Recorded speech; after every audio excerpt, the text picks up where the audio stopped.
이번엔 정치권 현안들에 대한 민주당 입장 들어보겠습니다. 전현희 더불어민주당 최고위원 스튜디오 모셨습니다. 어서 오십시오. 안녕하세요. 사법정의 실현 및 검찰 독재 대책위원회 위원장이시죠? 네. 예.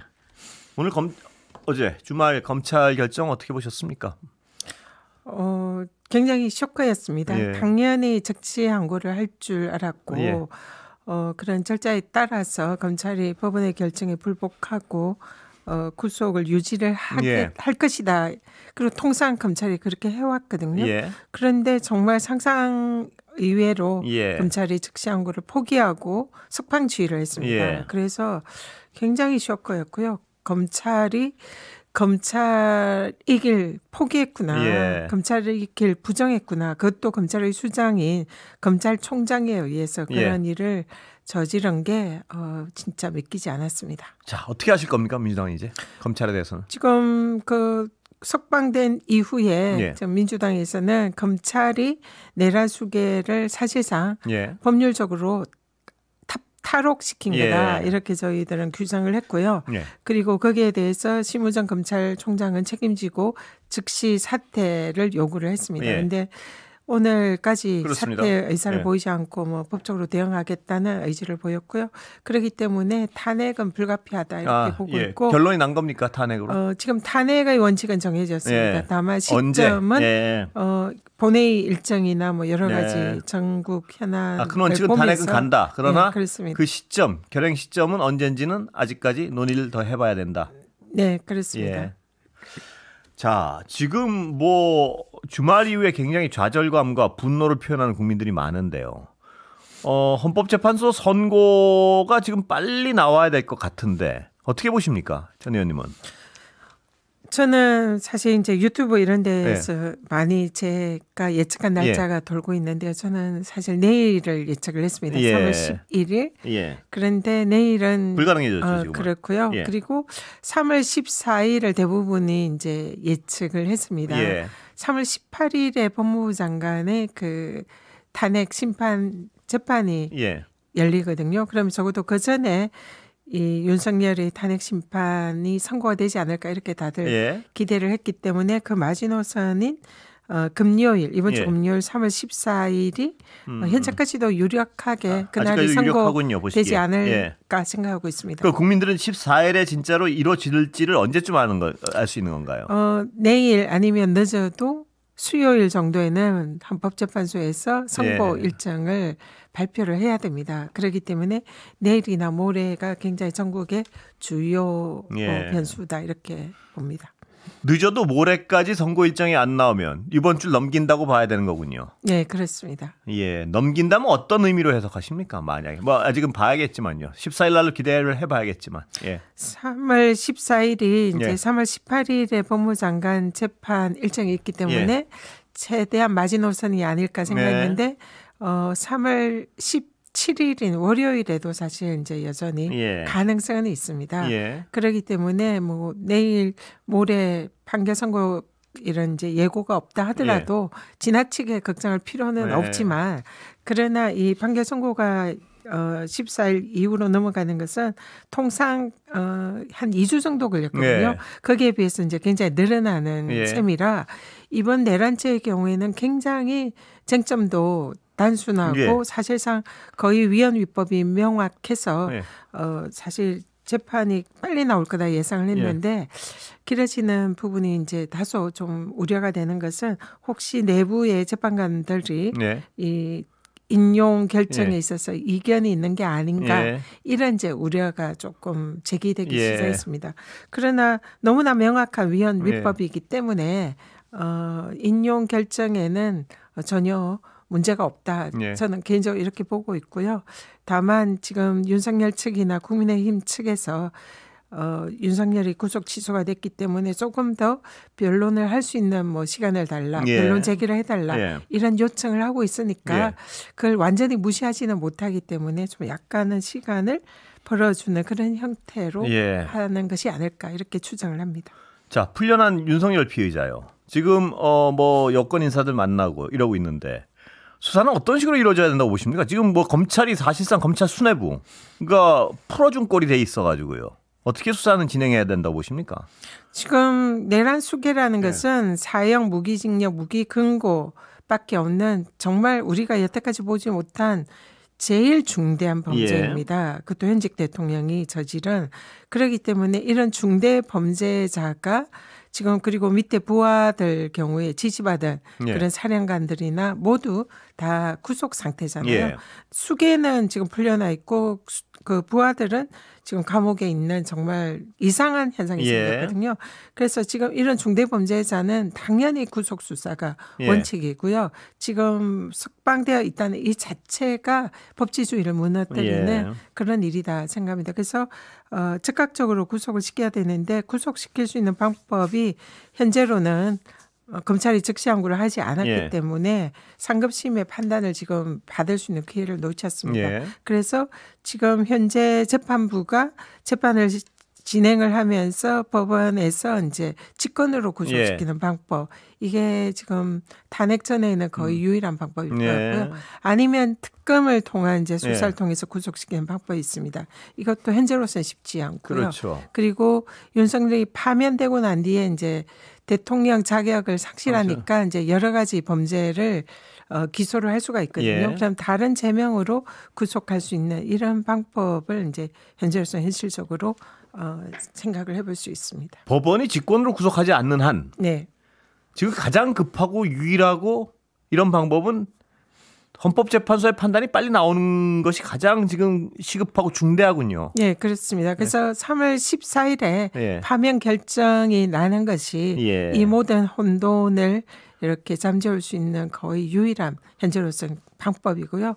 헌법재판관들이 그런 문제를 지금 깊이 고민을 하고 있을 거다 이렇게 생각합니다. 변론 재개나 이런 주장들을 받아들일 가능성이 좀 있다고 보십니까 혹시? 저는 없다고 봅니다. 왜냐하면 이번에 구속 취소라는 것은 이른바 이 구속 기간에 대한 산수 문제잖아요. 절차적인 문제이기 때문에 지금 헌법재판은 위헌 입법이라는 이런 실체적 문제를 다루는 것이기 때문에 전혀 절차 문제가 실제 판단에 영향을 미칠 우려가 전혀 없습니다. 그래서 그걸 가지고 이 재판 변론 갱신을 해달라는 주장은 어불성설이고요. 또 윤석열은 구속된 상태에서도 헌법재판에 계속 매일 나와서 임했었고 그리고 변호인들도 계속적으로 계속 변호를 해왔기 때문에 변론 재개를 할 이유는 전혀 없다 이렇게 봅니다. 지금 선고에 있어서 말입니다. 그동안 어떤 이런 과정을 보면 내일이나 모레까지 아까 잠깐 설명하신 그 부분이 불안한 건데 내일이나 모레까지 어떤 선고 일정이 안 나오면 다음 주를 넘어가는 것이고요. 당으로선 지금 어떤 다른 대책 같은 거 좀 마련하신 게 있습니까 혹시? 지금 여전히 저희들은 이번 주 내로 인용 결정이 날 것이다 이렇게 이제 강력히 믿고 있고요. 그렇지만 당으로서는 최악의 경우를 이제 항상 대비를 해야 되기 때문에 그러한 경우에 대비해서 지금 마은혁 재판관을 임명할 수 있는 이런 방법을 찾고 있습니다. 그래서 그런 일환에서 최상목 권한대행이 지금 마은혁 재판관을 임명하지 않을 것이 거의 확실하기 때문에 그 부분에 대해서 이미 헌재에서 위헌 판단이 났기 때문에 탄핵을 좀 고려하는 이런 것도 지금 검토를 하고 있고요. 그리고 지금 헌재에 그동안 헌법소원이라든지 국회에 근한적인 심판 외에도 여러분들이 현재 그 마은혁 재판관 임명 관련해서 헌법 소원이라든지 이런 걸 제기를 했습니다. 그런 게 아직 좀 판단이 아직 나지 않은 걸로 알고 있거든요. 그래서 헌재가 직권으로 그런 이 마은혁 재판관을 가처분을 인용을 해서 직권으로 임명할 수 있는 이런 길도 아직은 열려 있는 걸로. 직권 임명이 법률적으로 가능한 헌법 소원이나 이제 그 지위를 정하는 이런 가처분 이런 거는 가능하거든요. 그래서 그런 것도 여전히 헌재가 마음 먹으면 가능한 방법으로 그렇게 생각을 합니다. 아까 약간 더 다시 앞으로 가요. 중앙지법의 그 날짜 계산이 아닌 시간 계산이라는 그 판단은 전 의원님도 법률가시잖아요. 어떻게 보십니까 도대체? 왜 그런 어떤 판단을 했다고 추정이 하십니까? 일단 그 재판관이 왜 그런 결정을 했는지는 알 수는 없으나 매우 이례적이고 사실상 좀 법리에 맞지 않은 결정이었다 이렇게 봅니다. 왜냐하면 우리가 통상 구속할 때 예. 수사기간이 10일 구속할 수 있다. 예. 그리고 이제 기간을 더 연장해서 20일까지 채장할 수 있다. 예. 이런 식으로 얘기를 하거든요.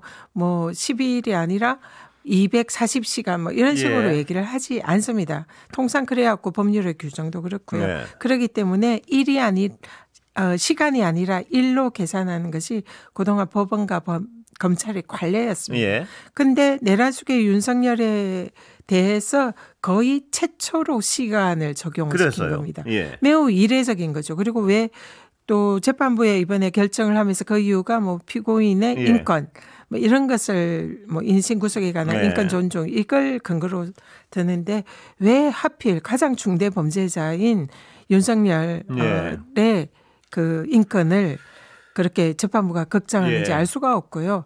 그리고 이 검찰의 태도도 매우 기괴합니다. 검찰의 경우에는 자신의 손으로 구속시켰지 그렇습니다. 않습니까? 그리고 검찰은 법원이 자신의 판단과 다른 결정을 할 때는 여태까지 자동 반사적으로 항고하거나 항소하거나 이것이 그동안 검찰의 관례였습니다. 그리고 검찰에서 이번에 그 특별수사본에서 이번 이 법원의 결정은 승복할 수 없다. 그는 위법한 판단으로 본다. 이렇게 하고 승복하지 못한다는 의견을 분명히 냈거든요. 그런데 여기에 대해서 검찰총장이 그 특수본의 검찰의 특수본의 의견도 묵살하고 사실상 이례적으로 항고를 포기를 한 겁니다. 그러면서 석방주의를 한 거죠. 그래서 검찰의 태도가 매우 수상하다. 그리고 이 내란 범죄의 공범이 아니냐 이런 생각을 하고 있고 왜냐하면 이 구속 취소 결정이 나기 전에 검찰이 공소를 제기하기 전에 즉각적으로 공소를 제기를 할 수 있는 기회가 많았습니다. 그런데 심우정 검찰총장이 절차에도 없는 그 고검장 회의를 열어가지고 시간을 하루 반이나 지체했어요. 그걸 열지 않았으면 사실은 이런 구속 취소라는 결과도 안 나왔을 거거든요. 그래서 사실상 심우정 검찰총장이 이 구속 취소를 시키기 위한 큰 그림을 애초에 그린 거 아닌가. 그러면서 구속 취소가 되니까 항고도 즉시 항고도 포기하고 이 윤석열을 석방시킨 거 아닌가. 그래서 이 부분이 좀 저희들은 매우 의구심을 가지고 있습니다. 그 부분 때문에요. 내란죄 형사재판에 있어서도 공소 기각되는 거 아니냐 뭐 이런 우려를 하는 분들이 있는데 어떻게 보세요? 지금 그 부분에 관해서는 사실은 일부 그런 말씀들을 하시는데요. 전혀 걱정할 필요는 없다 생각합니다. 이게 왜냐하면 형사소송법의 공소 기각의 이제 사유가 재판권이 없을 때, 그러니까 법원이 그리고 또 공소 제기 절차가 법률의 규정에 위반해서 무효인 때 이렇게 돼 있거든요. 근데 법률의 규정에 위반해서 무효인 때 여기에 대한 대법원 판례가 있습니다. 대법원 판례가 이번 사안처럼 이 구속 기간을 도과해서 공소를 제기한 그 경우, 그러면 그게 불법 구금이 되잖아요. 그런 불법 구금의 경우에는 이 공소기각 사유가 되지 아니한다. 이런 이미 대법원 판례가 있습니다. 판례가 있군요. 그래서 공소기각은 이거는 대법원 판례에 의해서 선고되지 않을 거다. 걱정 안 해도 된다. 이렇게 말씀드립니다. 그 헌법재판소의 판단 자체는 뭐 국가 존립에 관한 부분이라서 상식적으로 이루어질 것으로 기대하고요. 그럼 정치 일정은 이제 급박하게 전개돼 나갈 수밖에 없는데 이재명 대표의 2심 판단을 자꾸 기다린다는 얘기를 합니다. 여권에서는. 어떻게 보세요? 그 이후에 그 결과에 대해서. 선거법의 경우에 3월 26일에 판결 선고가 있습니다. 그래서 그 부분에 관해서 이제 민주당이나 여러 법률 전문가들이 이번 선거법 재판의 2심에서 무죄 가능성이 매우 높다. 그리고 저도 개인적으로는 무죄를 확신을 하고 있습니다. 근데 그거와 변론으로 어차피 검찰이나 이재명 대표 변호인 측에서 대법원에 상고를 할 거거든요. 그러니까 대법원에서 재판이 진행이 될 겁니다. 그 사이에 이재명 대표가 이제 대선 후보로 출마하게 되고 대통령에 이제 만약에 당선이 된다면 가능성이 높죠.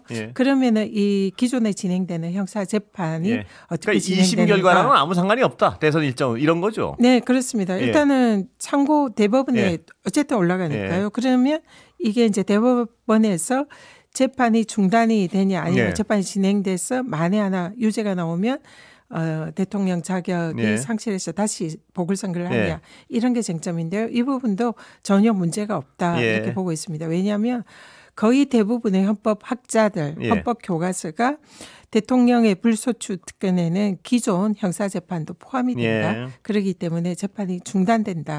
이렇게 대부분 압도적인 다수설로 얘기를 하고 있습니다. 2심 결과에 따라서 혹시 2심 결과가 민주당이 기대한 대로 안 나오면 당내에서 어떤 뭐 예를 들어서 분란이나 씨앗이 됩니까 안 됩니까? 전 의원님 보시기에. 그러니까 지금 이제 방금 말씀드린 그 대통령 뭐 선거나 당선 이후에 대통령 자격에 문제가 된다고 생각하면 엄청나게 흔들릴 수가 있겠죠. 근데 이게 이제 불소추 특권에 포함이 되기 때문에 대통령의 자격에는 2심 재판 결과는 크게 영향을 미치지 않을 거다 이렇게 봅니다. 유죄가 나든 무죄가 나든 무죄는 확신하지만 그렇기 때문에 이재명 대표의 이 민주당에 대해서는 후보로서의 이 리더십이나 이런 거는 뭐 흔들리지 않을 거다 이렇게 보고 있습니다. 당내 그게 어느 정도 비율인지 모르겠지만요. 보도된 거 하면 당내 어떤 불협화음이 좀 있지 않았습니까? 그 이른바 친문이란 분들 해소됐습니까? 아니면 잠재돼 있습니까? 아니면 별 문제가 아닙니까? 잠재돼 있어도.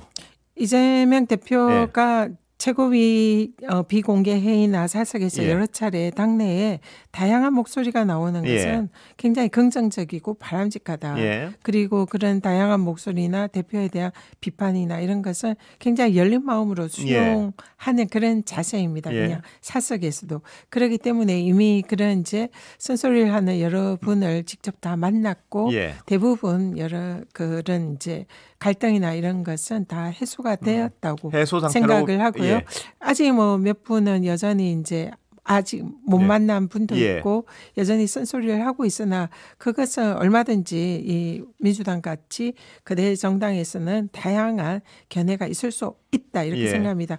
다만 이제 중요한 것은 쓴소리를 하는 것은 더 이렇게 성장하고 더 이제 큰 정당으로 가는 그런 하나의 기반이 될 거다 이렇게 생각하지만 그것이 우리 민주진영이 승리하는 쪽에 긍정적으로 작용하는 쓴소리여야지 패배를 이렇게 자초하는 쓴소리는 그거는 우리가 경계해야 할 부분이다 이렇게 봅니다. 혹시 조국 혁신당에서 제기하는 거 오픈 프라이머리 전체가 다 참여해서 하자는 거 그거에 대한 당내 반응은 어떻습니까 지금? 지금 아직 그 부분에 관해서는 저희가 대선 모드로 가지 않았기 때문에 구체적으로 논의를 아직은 한 바는 없습니다. 아 그래요. 그런데 뭐 어떤 의원님들은 불가능하다 현실적으로. 어떤 뭐 여러 가지 조국 혁신당에서는 방법은 얼마든지 있다. 뭐 이런데 어떻게 보세요? 전 의원님 개인적인 생각을 여쭤보면. 제 개인적인 생각은 뭐 이제 뭐 물론 긍정적인 측면은 있지만 그러니까 일단 시간적으로 굉장히 촉박하고요. 그걸 현실적으로 할 수 있는 그런 이제 여러 가지 뭐 그 준비라든지 이런 걸 할 때 시간이 꽤 필요할 것 같거든요. 그런 현실적인 좀 문제가 있을 것 같습니다. 현실적으로만 허용된다면 바람직하긴 하다 이렇게 보시는 건가요? 전현님도? 뭐 충분히 긍정적으로 검토를 할 수 있다 생각합니다. 그건 하여튼 전체 어떤 논의가 있어야겠군요. 네, 그렇습니다. 여당은 어떻게 가고 있다고 보세요? 이제 향후 대선이 한 60일 후에 있다 치면 지금 여당의 경우에 이제 윤석열 대통령이 지금 석방이 돼서 나오니까 굉장히 이제 환영하고 겉으로는 굉장히 기뻐하는 분위기인데요. 속으로는 굉장히 복잡할 거다 생각합니다. 그 석방 자체가요. 왜냐하면 지금 사실 이제 대선 준비 모드로 들어가야 되는데, 그러니까 대선 후보들이 이제 좀 나오면서 뭔가 대선 활동 준비 활동을 시작을 해야 되는데 그걸 아예 할 수가 없잖아요.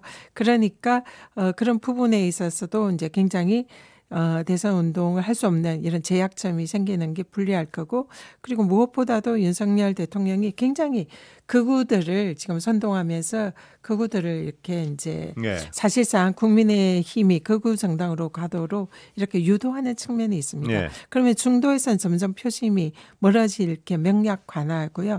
그렇기 때문에 국민의힘의 뭐 잠재적 대선 주자들이 이런 모습을 보면서 매우 좀 불안할 거다 이런 생각이 들고요. 그리고 또 하나는 사실은 국민의힘은 제가 보기에는 지금 현재 당권을 진 사람들이나 지도부 그리고 중진 의원들은 이미 대선을 포기한 게 아닌가 생각을 합니다. 그렇게 해석하는 분들이 많습니다. 그렇기 때문에 이분들이 관심 있는 것은 당권이고 네. 앞으로 전당대회에서 극우 당원들을 선동해서 지지를 받아서 당권을 잡는데 현재는 당이 집중되어 있는 게 아닌가 예. 이렇게 보입니다. 그런 해석에 근거해서 보면은 윤석열 피의자의 어떤 영향력은 앞으로도 상당 부분 지속될 것이다 이렇게 볼 수도 있는 거 아닌가요? 그 구구적 영향력. 그렇죠. 지금 윤석열 대통령이 이번에 그 탄핵 국면 이후에 네. 구속되면서 굉장히 극우의 영웅으로 떠오른 것 같습니다. 그렇기 때문에 앞으로 그런 극우로 결집하는 그런 국힘의 분위기가 가속화되지 않을까 생각합니다. 여기까지 듣겠습니다. 전현희 의원.